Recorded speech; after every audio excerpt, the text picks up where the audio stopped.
My name is Cindy. I am 47 years old and I work from home. I was relieved this year when my son, Greg, graduated from university and secured a job at a major company. After Greg moved out to start his own life, my mother-in-law suddenly called me into the living room. She said, "Cindy, your role here is finished. You should leave too. We don't need a burden like you in our house." Confused, I asked, "What do you mean?" She coldly replied, "You were only here to take care of Greg. Now that he's become independent, we don't want to live with a person of such low status anymore. Pack your things quickly and get out." She then returned to her room. Unable to comprehend her words, I contacted my husband, Robert. He calmly said, "So my mother told you, right? Actually, we had planned to have you leave once Greg was able to live on his own. I'm sorry, but this is the end of the line. Thank you for everything." And then he hung up. Distraught, I went from the top floor of our house down to the store that Robert managed on the first floor, and I confronted him. "What are you going on about? This is no joke." My voice echoed angrily through the store. Though there were no customers, the staff looked at me in shock. Robert came from the back and hurriedly took me to the back room, saying, "What are you doing? Stop this disgraceful behavior." He always liked flashy things and hated ordinary life, just like his parents. Trying to calm me, he said, "Cindy, you and I belong to different worlds. I thought you understood. Now that Greg is gone, we don't need you anymore. It's better for you to leave. Our lives are fundamentally different." I replied, "You may come from an upper-class background, but how can you treat your wife as disposable just because your child is now independent? That's not right as a human being. Our marriage was what you'd call a shotgun wedding." When we announced our marriage to Robert's parents, knowing I came from a meager background, they sighed and said, "Well, it can't be helped." They agreed to the marriage on the condition that I live with them. I moved in with them, feeling anxious, but afraid of being abandoned while pregnant. Their penthouse apartment had many rooms and a beautiful view from the balcony. When I said, "What a lovely view," my mother-in-law replied discontentedly, "We used to live in a high-rise condo before this." "That's nice. The view must have been lovely there too." "Yes, but now it's overrun with nouveau rich celebrities," she said, expressing her dissatisfaction. Based on her words, I got the feeling that they moved to a new place due to the change in their previous neighbors. However, I later learned that it was actually due to massive loans that they had left unpaid. Robert and his family have a tendency to deceive others, skillfully hiding their own failures. Robert, proud of being raised in a high-rise condo, would say, "I'm going to get an even more luxurious high-rise condo, something beyond the reach of ordinary people," pleasing his parents with such talk. What surprised me living with them was their complete lack of interest in typical entertainment activities. Concerts, games, and comics were all out of the question. Their enjoyment was reserved for highbrow arts like opera, orchestra, and Broadway. "That's something commoners do," they would say, and even forbade their grandson, Greg, from playing games, giving him expensive toys and encyclopedias instead. When I tried to give him common snacks, they scolded me saying, "You shouldn't let him eat such things." As for their livelihood, they mainly relied on managing the wealth inherited from relatives, not really running any business themselves. This wealth was gradually shrinking due to the economic slump, and when Robert and I got married, their expenses had already exceeded their income, resulting in continuous debt. Robert did manage a shop, but it was a self-indulgent store that catered to his tastes, with very little actual revenue. When I started living with my mother-in-law and took over the household finances, I realized the difficult situation I had found myself in. My mother-in-law had no understanding of managing money. I even heard complaints from hired financial experts to the extent of, no matter how much we explain things to her, she just doesn't understand.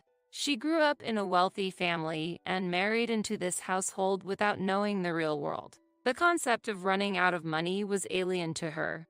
Robert and his father shared this mindset, believing that money was always plentiful. Whenever I cautioned Robert, he would reply casually, "It's fine, we'll manage somehow."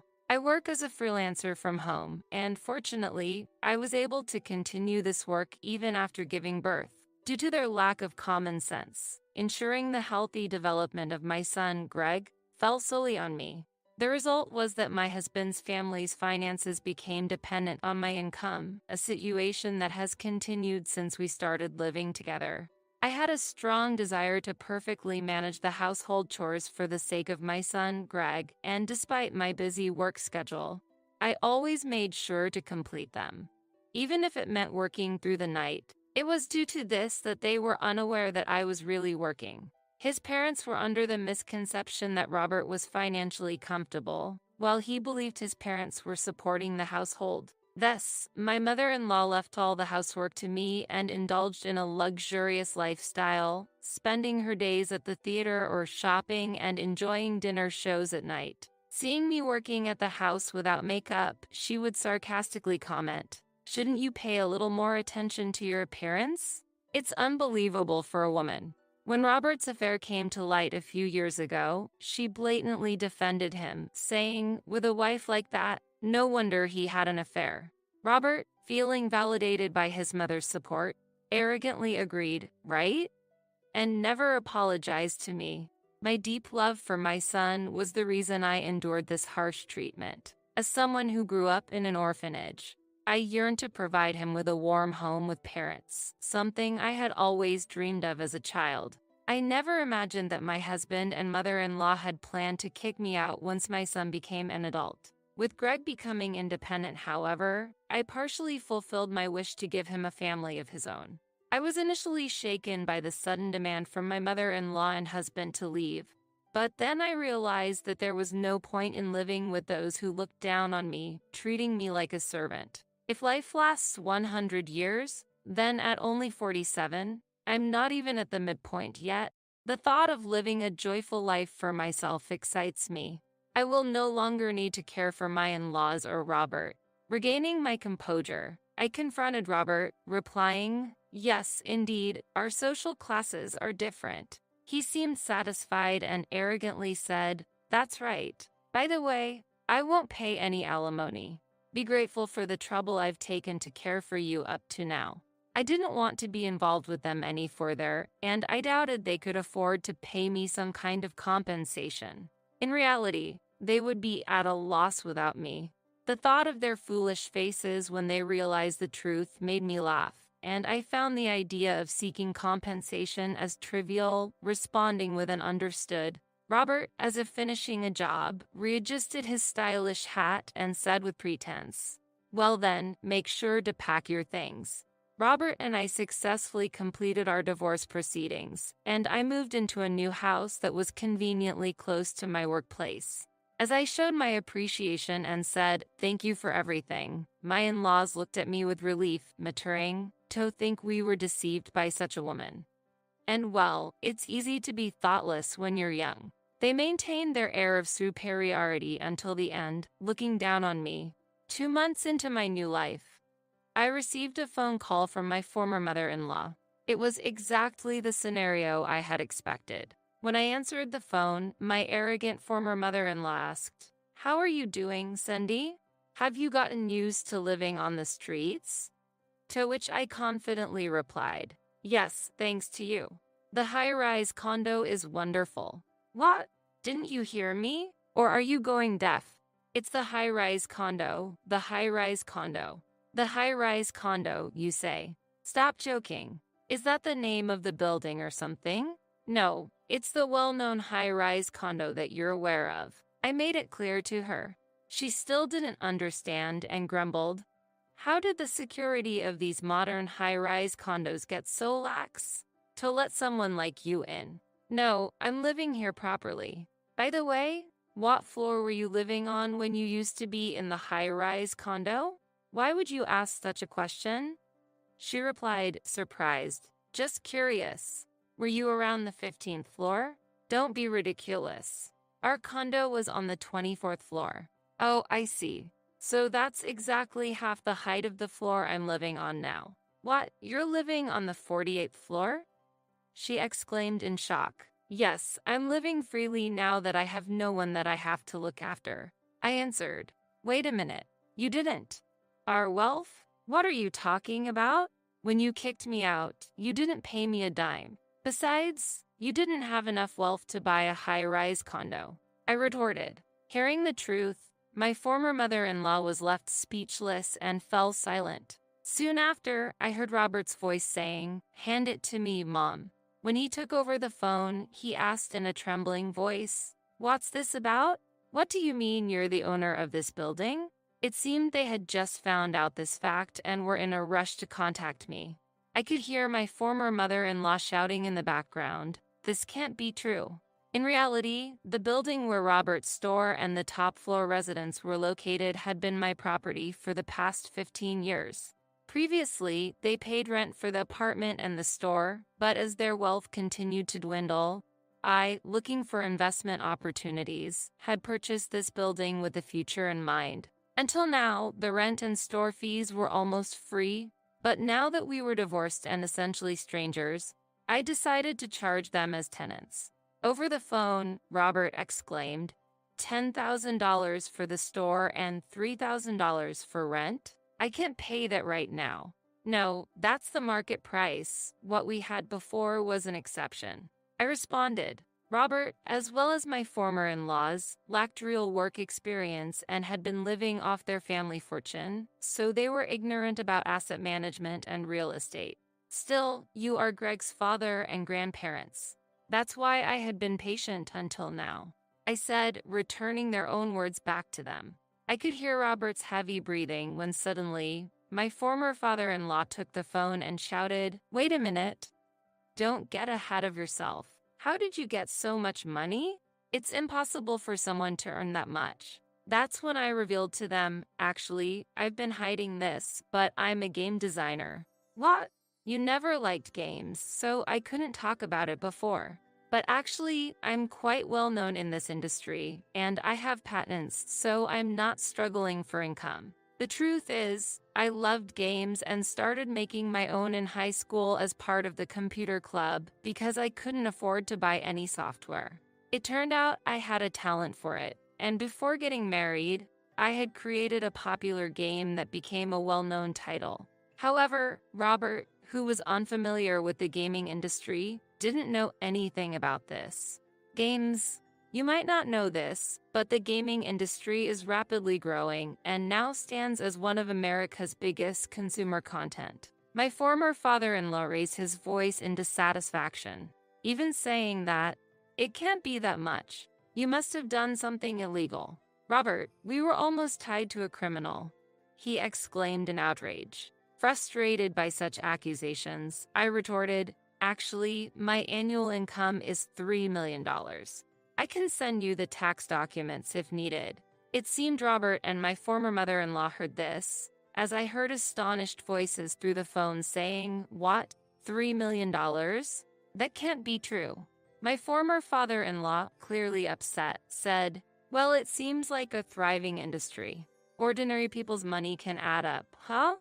To which I replied with a smile, "Yes, we cater to the global market, providing the best entertainment to people all over the world." In the background, I could hear Robert and my former mother-in-law arguing. "Robert, how could you not know this?" "Well, she never said anything." "Dad, hand me the phone." As my former father-in-law passed the phone, I could hear him arguing with my former mother-in-law. "Who kicked her out? It was you, wasn't it? Why did you do that? Are you saying it's my fault? You looked down on her too, didn't you?" Then Robert, after coughing, brazenly suggested, "Hey Cindy, let's start over. I can't think of anyone but you." I immediately replied, "There's no way that's happening," and hung up the phone. Afterward, I received numerous calls from my former in-laws, but I ignored all of them. I saved screenshots of the call history as evidence of their harassing behavior. Apparently, they had figured out where I lived and were waiting outside my high-rise condo. In the cold, as soon as they saw me, they approached me with flattery. "Cindy, long time no see. You've become even more beautiful," said my former mother-in-law, while my former father-in-law added, "I apologize for my inappropriate behavior last time." Feeling uncomfortable, I said, "Indeed. Well, I'm in a hurry and was about to head into the mansion when they said, "Wait, Cindy. There seems to have been some misunderstandings, but we need you. We've been thinking about things deeply. And so, thinking of Greg, could we possibly get you to start over with Robert?" They said, feigning repentance. "Didn't you hear? Greg has decided to take my surname. He doesn't want to be associated with your family line." "What, really?" they exclaimed in shock. "For Greg to feel that way about us?" My in-laws said sadly. "A child can't feel good about grandparents and a father who disrespect the child's mother." I said, trying to suppress my laughter. "Greg knew about my job and has now joined a famous gaming company. Robert and my former in-laws had heard about where Greg works, but they weren't familiar with the gaming industry and thought it was just some foreign company. Since he was young, Greg had been forbidden to play games, but he secretly enjoyed playing them in my room and became deeply engrossed. Dejected to having lost their heir, the concierge of the high-rise condo noticed and approached my former in-laws, asking with suspicion, "Is there a problem here?" They left in a fluster. To avoid any further harassment, I had a lawyer compile a report with the call records and recent visits. I sent this to them with a warning letter stating, "I will report any further stalking to the police." Caring deeply about their public image, they chose not to show up again. According to real estate agents, they tried selling their furniture and other expensive items, but ultimately couldn't afford their rent. As a result, they had to move into a small one-room apartment without a bath, and that's with a waived security deposit and no required key money. I heard rumors that they are now living quietly, a stark contrast to their former arrogance. I felt relieved that they were fortunate enough to avoid ending up homeless. Now, I'm preparing for a meeting with Greg, who works at a major gaming company, to develop a new game for overseas markets. As we can talk about games endlessly once we start, we are considering living together in the high-rise condo. When I think of spending my days in this wonderful high-rise condo with its breathtaking views and passionately discussing games with my beloved son, I couldn't be happier.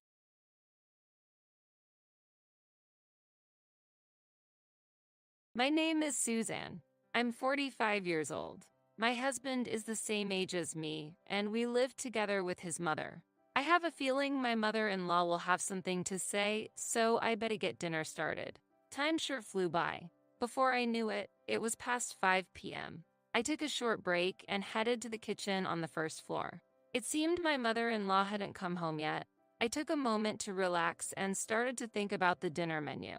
I work from home as a fashion designer, so this house also serves as my workplace. The living and dining areas are on the first floor, and the second floor houses our bedroom and my workspace. I'm home. Today was exhausting. Upon seeing me, my mother-in-law let out an exaggerated sigh. What followed were her usual remarks. "Huh, you're just starting dinner? Isn't it a bit late? I came home tired, and my son will be home soon, you know?" My mother-in-law tended to nitpick about small things. "Sorry, mother-in-law. While she is enjoying her retirement, I'm still working." I wish she'd understand that sometimes. Nonetheless, I tried to change the topic by asking, "Mother-in-law, where did you go today?" I met up with some neighbors. Apparently, they're going to attend an event at the senior citizens' home. But honestly, chatting with other elderly folks can be tiring. "I see. That must have been a bit tough," I replied to her with a smile. I was saying to myself inwardly, "You're an elderly yourself, aren't you? If you'd like to do something nice, maybe you can get me something sweet. How about getting a bun from the next door shop?" My mother-in-law always prioritized her own feelings. She often tried to get me to do things her way. It was tiring, but I always thought of ways to handle it. If she made a fuss, I might just give her the old cake from the fridge. I spent my days with her like this. "Suzanne, is this all for today's menu?" she asked with a slightly surprised look. Before her were pot roast with braised vegetables, home-style chicken noodle soup, and leftover fried chicken with pickles. Well, I was a bit busy today, so I made something quick. Even if you're busy with work, you shouldn't neglect your duties as a wife. Next to me, my husband said, "Yeah, but this looks good enough to me. He said that happily and began to eat my cooking.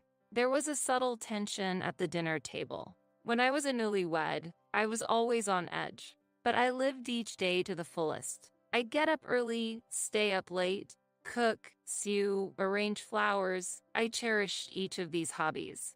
As she reminisced, I was reminded of her era. Indeed, her sewing skills and her hobbies, like flower arrangements, were truly impressive. People around often said Suzanne's mother-in-law is really graceful, but they didn't know how demanding she could be at home. I've lived with her for over 20 years. When we first started our married life, my husband and I enjoyed our time together. But one day, my mother-in-law suddenly came to live with us. Her marriage wasn't going well, and she had a fallout with my father-in-law. He had a stern demeanor, and she seemed scared of him. According to my husband, his father was sometimes very hard on her and, sadly, even raised his hand against her. While he was doted on as their son, his mother was treated poorly.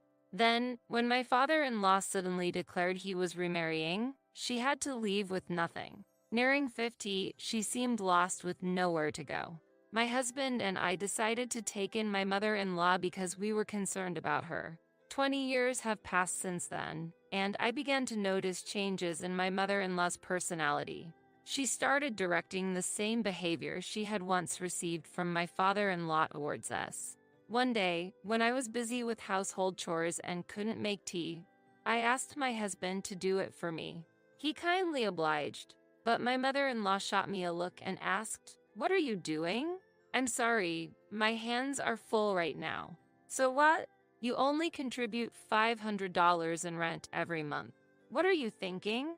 She blurted out. Watching her make the tea herself, I thought, if you could do it yourself, you should have done it from the start. Living together like this made me realize how challenging it truly was. One day, my mother-in-law came home looking rather excited. She walked around the house with a spring in her step, humming a cheerful tune. "Mother-in-law, you seem to be in a good mood. Did something good happen? Speaking of which, Suzanne, which room do you think is bigger, the one on the first or second floor?" Her question caught me off guard. The room on the second floor has more space. If you remove the walls, you can utilize even more of it. Really? Then I shouldn't have any space issues. Wondering what she was up to, I asked her for more details. "Are you planning on starting something new?" "Actually, I'm going to start a sewing class," she said with a proud and happy expression. A sewing class. As a teacher, I was genuinely surprised. The sewing circle at the community center is ending, and a friend suggested we start a new class together. It was surprising that my nearly 70-year-old mother-in-law would be teaching. "That's amazing. Sounds like fun." I responded with a bit of an exaggerated reaction. "So, you're having the sewing class at the community center?" "No, not there," she said with a smile. "Then, where will you hold it?" "Here, at this house." "What? Are you serious?" I blurted out in disbelief. "That's why the second floor room seems perfect. Please tidy it up a bit. I'll have students coming over soon, so let's keep it neat. But that's where I do a lot of my work." I replied with a concerned look. "Your job, right? You can use the first floor's room." I was taken aback, but that room is a bit small, and I need the flooring for my tools. She seemed to ponder a bit but eventually smiled. "I'll reconsider, but I really like that room." Struggling for words, I asked, "So, what should I do then?" She took my hand and said, "Maybe you can rent an external studio for your work. I'll look into it." And with that, she headed upstairs. I watched as she began to carefully put away my tools and materials. Taking a deep breath, I mustered some courage. "In that case, could I reduce the monthly rent I've been paying?" She smiled warmly. "Let's suggest it. But remember, we need to cooperate and support each other from now on." I reluctantly replied, "Understood." Then, the day of the sewing class my mother-in-law had planned arrived. The room was filled with lively voices. There were about 10 students, mostly my age, and I recognized a few faces. "Suzanne, can you help me out? Please serve tea to everyone." I nodded and headed upstairs after making the tea. After distributing the tea, I remembered something and said with a smile, "Now, about the room's usage fee." A momentary silence followed. "Usage fee? What's that about? Wait, we need to pay today?" Some of the students looked at me with surprised faces. My mother-in-law seemed to be hiding a hint of anger. "Actually, this room is my workspace. So, if you want to use it, I'd like to charge a bit. Renting a space this size can be quite costly." My mother-in-law silently observed the reactions of the students. "It amounts to over $2,000 a month, so if we split it among everyone here today, it's about $100 per person. Is that something everyone can agree with?" I waited for a response with a smile. "Suzanne, you can't be serious about this, can't you?" There was confusion on my mother-in-law's face. "Yes, we will actually need to collect usage fees, but not from the participants today. We will also need to cover utilities and property taxes." As I continued in a gentle tone, my mother-in-law's expression softened. "All right, I understand. But Suzanne, the utilities and such. I need some time to think about that." "Well, if you use this room, it's only fair," I responded with a smile. The students, who had been listening to our conversation, began to murmur. "Wait, was this originally Suzanne's room?" "Yes, it was initially my workspace. Knowing that, I might have to reconsider taking classes here." While some students looked worried, a few started to pack up to leave. "What's the meaning of this? Inviting us and then doing this?" One of my mother-in-law's friends, Michelle, raised her voice in frustration. "Michelle, I'm sorry. This room is also Suzanne's workspace." My mother-in-law, looking frantic, called out to the departing students, "Wait, please." But the sound of doors closing could be heard one after another. Michelle looked at my mother-in-law with a puzzled face. "Everyone, I apologize for the surprise, but this room is really important to me. I want everyone to have a good time here, so I just ask for a bit of understanding." I tried to ease the tension, but Michelle said, "Next time, make sure to discuss this in advance," and with a bitter smile, she patted my mother-in-law's shoulder and left. My mother-in-law stood there for a while. I finished my tea, left the room quietly, and decided to enjoy the outdoor air. Later, at a cozy cafe bathed in soft light, I was having a good time. In front of me were Michelle and the students involved in the earlier incident. "Michelle, thank you for the other day." As I expressed my heartfelt gratitude, Michelle smiled warmly. "It's okay, Suzanne, but I was shocked that your mother-in-law would pull such a stunt," she said with a chuckle. "I didn't expect things to turn out this way, but now I'm really enjoying it."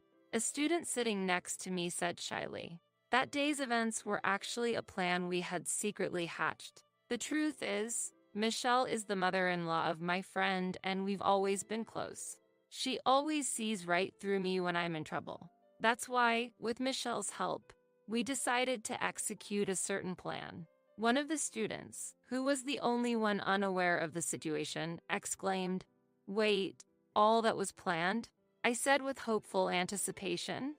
"Well, I might have spiced things up a bit, but hopefully this will get my mother-in-law to be more considerate." "Suzanne, you've really surprised me by coming up with something this entertaining," Michelle said with a bright smile. The atmosphere in the cafe was warm and friendly. Michelle was quite interested in my future plans. "So, Michelle, what are you planning to do about the sewing class?" "For now, I'm planning to hold it at a different location." "I see. I can introduce you to a place I know. They're very reliable." "That's so kind of you, Suzanne. You're always so dependable." Michelle's words filled my heart with joy. After this incident, I felt our bond has deepened even more. As I sipped my fragrant tea, confident in this. When I got home, I noticed my mother-in-law seemed a bit different. "Suzanne, this is unbelievable. You embarrassed me in front of so many people. You need to apologize to everyone right now." Her eyes were furious. Taking a deep breath, I slowly took out my phone. "Sorry, I'm on the phone right now," I said, showing her the name Michelle on the screen. Her astonished face was unforgettable. "Huh? Why are you talking to Michelle?" When my surprised mother-in-law reached for my phone, my husband's voice came from the speaker. "Hey, Mom, What's this about Michelle? She was speechless, her eyes wide with shock. Yes, I had cheekily changed my husband's contact name to Michelle just for fun. Seeing her confused expression, I couldn't help but smile. Don't worry, it's just a little joke, I said, heading to the kitchen. After that day, my mother-in-law's attitude completely changed. She became gentler and seemed to be more cautious around me. During meals, she seemed wary, as if wondering what I might be up to next. My husband noticed the change, commenting, "Mom, you seem a bit off. Is everything okay?" I wonder why. She responded, "It might just be because she's getting older," my husband added, looking deep in thought. From then on, our home became more peaceful. I started to relax more in my daily life. Who would have thought that a simple prank could change the atmosphere at home so much? I cherish each day, enjoying